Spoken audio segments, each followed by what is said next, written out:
Bonsoir Éric Woerth. Bonsoir. Merci beaucoup d'être avec nous. Vous êtes ancien ministre du Travail, ancien ministre du Budget, maire UMP de Chantilly dans l'Oise. Et puis vous venez de récupérer votre siège de député aujourd'hui avec un certain nombre d'ex-ministres. Vous êtes retourné à l'Assemblée nationale. On va en voir tout à l'heure les images. Vous êtes un des hommes du jour, évidemment. Vous avez traversé une tempête médiatique extrêmement violente qui a marqué l'actualité politique de ces derniers mois. Il y a une information judiciaire qui est toujours en cours, on en parlera un petit peu après, mais comment ça se passe quand on retrouve comme ça les bancs de l'Assemblée nationale, d'abord quand on sort du gouvernement et qu'on se retrouve peut-être un peu désœuvré ou peut-être un petit peu dans une réflexion, dans une autre situation? C'est beaucoup de choses en même temps. D'abord, j'ai mené la réforme des retraites. Je pense que c'est un succès puisque le projet de loi est passé, que le système de retraite a été sauvegardé, que beaucoup reste à faire, bien sûr, et notamment à expliquer. On doit continuer à expliquer ce qui a été fait et puis on doit continuer à se projeter. Donc il y a encore un travail tout à fait considérable. Mais je suis sorti d'une énorme réforme avec c'est vrai, j'ai essayé de la mener avec beaucoup de passion. Je me suis beaucoup engagé avec le président de la République. Et puis, par ailleurs, j'ai été étrillé vraiment depuis un certain nombre de mois.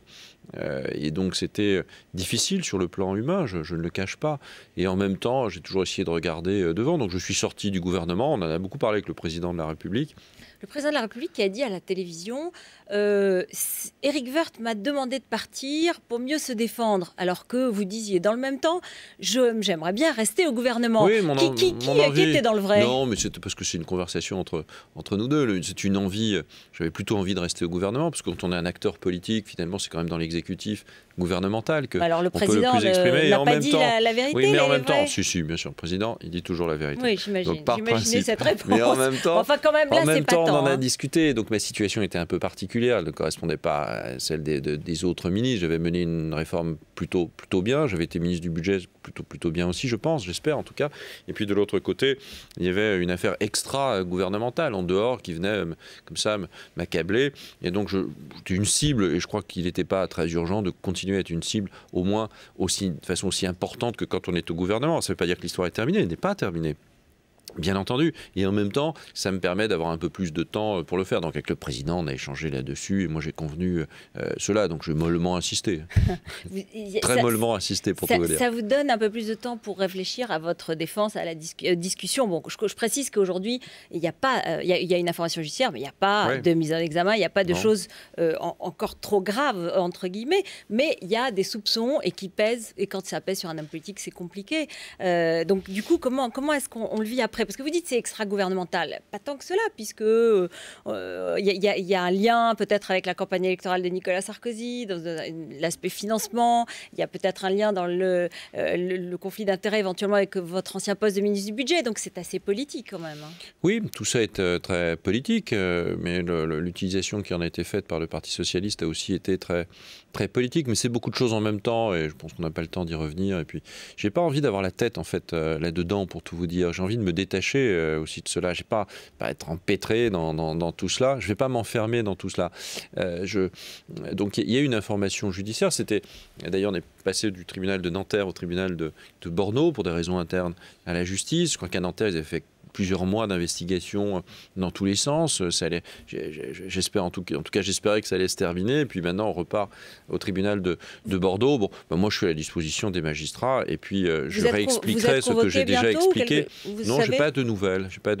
Mais donc, en fait, apparemment, à Bordeaux, c'est pas encore arrivé, les dossiers. Je ne sais pas. Franchement, je n'en sais rien. Mais vous n'avez pas envie que ça s'arrête, ça s'arrête le plus vite possible? Si. Enfin, je veux dire, comme tout justiciable qui pense être honnête et de ne rien avoir à se reprocher, on a toujours envie que ça se termine vite. Voilà, la justice de mener son travail, elle le mènera au rythme où elle le souhaite. Beaucoup de questions ont été posées dans le cadre de Nanterre. J'imagine que les réponses qu'on a données seront utiles et serviront. Et puis, il y aura sûrement d'autres questions, je ne sais pas.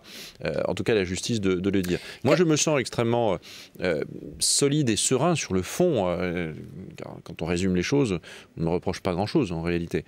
Et donc, même sur ce qu'on me reproche, il n'y a pas de matérialité, il n'y a pas de réalité. Je tiens à le dire.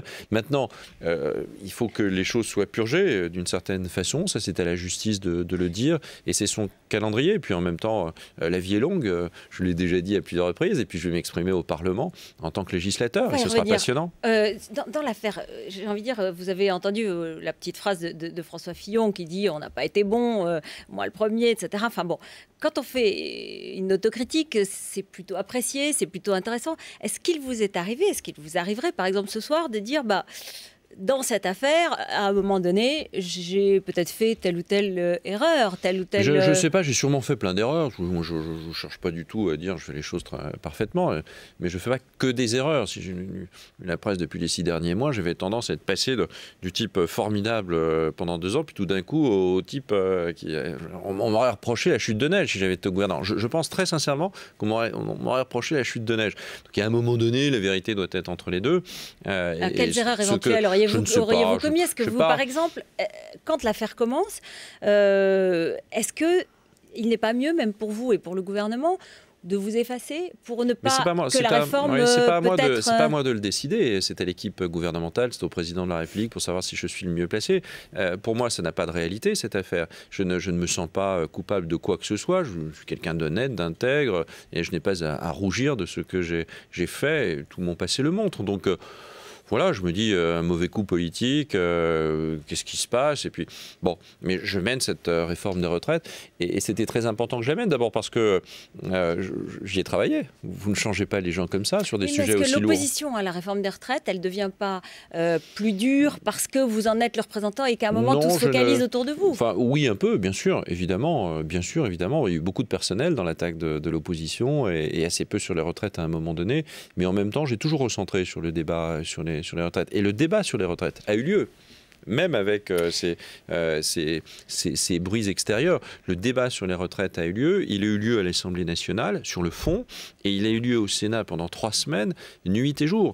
Nous avons discuté avec les syndicats de façon importante, et de repousser l'âge de la retraite, de prendre en compte la situation des femmes, la situation de la pénibilité, sont des sujets qui ont été traités avec le plus grand sérieux. Est-ce que quand vous dites tout n'a pas été parfait, peut-être, enfin voilà, il y a eu des erreurs certainement des deux côtés, est-ce qu'on peut dire que c'est seulement l'agressivité des ennemis politiques, des adversaires politiques, ou est-ce qu'il y a peut-être une certaine légèreté, par exemple, dans le fait de rester trésorier et d'être ministre du budget? Est-ce que vous ne regrettez pas cette négligence, en quelque sorte? Non, on a le droit de le faire. Vous savez, moi, j'étais trésorier de mon parti politique depuis 8 ans. Tout était mais pas ministre du budget en même temps? Non, mais quand je le suis devenu, les choses étaient claires aussi. La presse, je l'ai rencontrée je ne sais pas combien de fois. Tout a été clairement dit. Et puis, vous savez, moi, je pense que... Vous aviez dit question stupide. Oui, parce que quand on est... Est-ce que vous n'avez pas... Quand on est honnête... On est honnête, on ne voit pas ce sur quoi on peut vous dire que vous ne l'êtes pas. Au fond, j'ai fait la part des choses.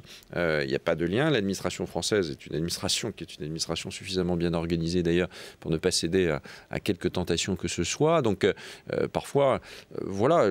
Après, on peut réécrire l'histoire comme on veut, mais c'est pas dans mon objectif. Moi, mon objectif, c'est pas de vivre avec ça. J'irai me réexpliquer à Bordeaux comme je l'ai fait à Nanterre, et puis tout ça prendra fin à un moment donné. Moi, je vais me consacrer à cette... oui, un peu, parce que c'est ce que j'ai entendu. Ce que j'ai entendu à la radio. Parce que l'affaire Bettencourt est terminée. Oui, j'ai entendu dire c'est un dommage collatéral. C'est des packs de chance. Quand vous dites, bah oui, je suis un dommage collatéral. C'est pas de chance, mais c'est pas grave. Je ne pleure jamais sur le lait renversé et je ne me plains pas. Donc je suis pas dans une situation de revanche. Vous n'avez pas renversé du lait. À aucun moment vous dites finalement... J'aurais pu refaire ces choses différemment. Non, on peut toujours faire les choses différemment, mais je pense que j'ai fait ce que je devais faire. Dans l'affaire de l'hippodrome de Compiègne, on vous reproche d'avoir bradé l'hippodrome de Compiègne. Bon, c'est une affaire qui va être sur laquelle la Cour de justice de la République va se décider si elle ouvre une procédure. Mais est-ce que vous étiez en première ligne? Est-ce que vous ne regrettez pas d'avoir été en première ligne justement là-dessus? Enfin, me reprocher ça, c'est simplement une horreur. Je vous le dis, voilà, tel que je le pense. Ce n'est que du politique. Enfin, que du politique. Le ministre du Budget que j'étais a beaucoup réformé Bercy. Je pourrais vous en parler longuement. François Baroin poursuit cela. Et dans le domaine de l'immobilier, j'ai concentré l'immobilier sur le ministère du Budget. Sinon, tout était séparé. La Cour des comptes le reprochait comme les parlementaires.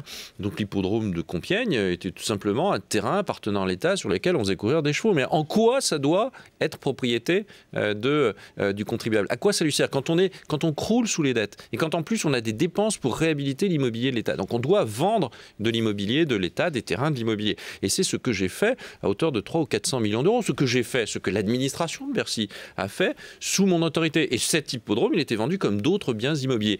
À l'estimation des domaines. Et puis, il ne pouvait pas y avoir d'appel d'offres pour la bonne raison qu'il n'y avait qu'un seul acheteur possible, c'est la société de course, c'est-à-dire une association qui court et qui était locataire depuis 1880 et propriétaire des bâtiments. Donc, on est dans une situation très claire et je vous le dis, si c'était à refaire, je le referais aujourd'hui exactement de la même manière. On peut traîner dans la boue tous les Français sur tous les sujets. On peut écrire une histoire qui est une grande histoire du n'importe quoi sur beaucoup de choses. Donc je ne me laisserai pas faire, bien évidemment, et j'aurai plaisir à répondre aux questions à celles et ceux qui voudront m'en poser. Vous aurez envie d'écrire un livre pour raconter ce qu'on ressent quand on traverse cela?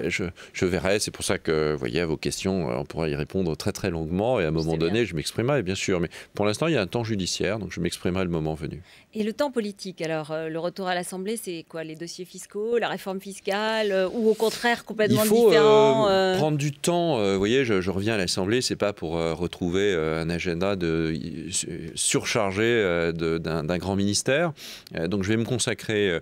Évidemment, je vais suivre la réforme fiscale. Je pense que c'est une réforme absolument importante que je pense qu'il faut absolument faire. Donc nous allons engager cette réforme avec le gouvernement. J'y participerai en tant que parlementaire et puis je m'exprimerai là-dessus et je participerai à ça. Et puis deuxième point, moi je voudrais travailler sur la notion de réforme. Car dès qu'on dit réforme, au fond, on dit en même temps injustice. Ceux qui vivent une réforme considèrent toujours que c'est aux autres d'emporter en fait le bouclier poids. fiscal, par exemple, qui est apparu comme injuste. Oui, on nous a beaucoup taxé d'injustice. Dans le domaine des retraites, on nous a taxé d'injuste. Réforme juste, réforme injuste.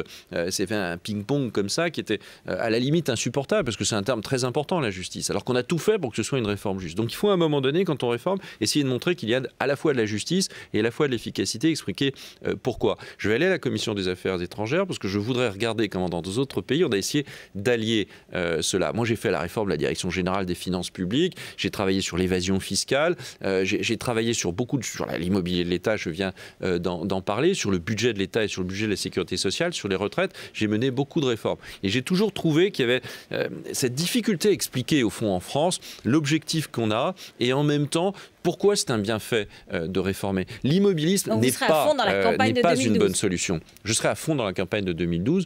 Moi, je suis un acteur de la vie politique. J'entends bien, évidemment, le rester. Et puis voilà, la vie est longue, je l'ai déjà dit. Vos relations avec... J'espère qu'elle est longue. Bien sûr, on espère tous, absolument. Vos relations avec les autres députés aujourd'hui, avec le Premier ministre? Mes relations sont excellentes. Mes relations avec le Premier ministre sont excellentes. C'est un ami depuis longtemps. J'ai beaucoup d'admiration pour François Fillon. Et mes relations avec la majorité est profonde, est amicale. J'ai fait 3 fois les budgets. Personne ne vous a lâché? Vous n'avez pas eu le sentiment d'être lâché parfois? Non. Et pourtant, avec le tombereau d'horreur qu'on a dit sur moi et sur ma famille. Enfin, il faut juste le supporter. Il faut que chaque auditeur se mette juste à la place de quelqu'un qui supporte ça tous les jours. Ça fait mal quand même. Et en même temps, j'ai reçu des milliers de lettres de soutien et puis un soutien sans faille de la majorité et un soutien sans faille au moment des retraites. Car quand le député ou le sénateur allait sur le marché ou retournait dans sa circonscription, en général, c'était assez impopulaire. Et bien, ils défendaient la réforme. Et ils ont été, je le dis et je pèse mes mots, absolument formidables. J'ai une dernière question. Comment va votre épouse, Florence ? Écoutez, elle va bien. Elle a subi, comme moi, la tempête de cette incroyable affaire. Mais voilà, c'est une femme extrêmement courageuse et forte. Merci Eric Woerth d'être venu sur notre plateau.